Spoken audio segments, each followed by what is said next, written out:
Hello everyone, আশা করি সকলে ভালো আছেন। বরবাদ ছাড়া কোনো কথা হবে না। কিসের দাগি, কিসের কি, যত কি লায়ন মায়ন সব উড়ায় দাও, একমাত্র কথা বরবাদ বরবাদ বরবাদ বরবাদ বরবাদ। হে বরবাদ বরবাদ বরবাদ বরবাদ বরবাদ বরবাদ। হ্যালো, বরবাদ ছাড়া কথা হবে না। দাগিরে একটা লাথি মেরে ফেলাই দিবা। দাগি আমাদের বড় কথা না, দাগি হইলেও নেই। আমাদের একটাই মিশন, আমাদের একটাই উদ্দেশ্য, বরবাদ অরফ বরবাদ। বরবাদ করে দিতে আসছে। আমি এখন বেশি সাজায় গুছিয়ে কথা বলবো না, এটাই যে বরবাদ ছাড়া কোনো কথা হবে না। কিসের আপাতত তাণ্ডব অথবা শের, এ নিয়ে আপনাদের এখন আপাতত আলোচনা করার কোনো দরকার নেই। আপাতত বরবাদ নিয়ে আলোচনা করি।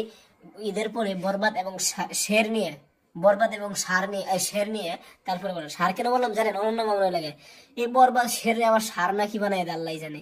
যাই হোক, অনন্য মামুন হইতে এবার কিছু করবে না। এখন এসকে মুভিজ ভালো এক সিদ্ধান্ত নিয়েছে, সাথে জয়দীপ মুখার্জি, অনন্য মামুন এবং সাথে একজন বলিউডের পরিচালক থাকতে পারে শেরে। এবং এসকে মুভিজ একাই প্রযোজনা করছে না, বড় একটি কোম্পানি শের প্রযোজনা করছে। তো আজকের ভিডিওটি এ পর্যন্তই, ধন্যবাদ।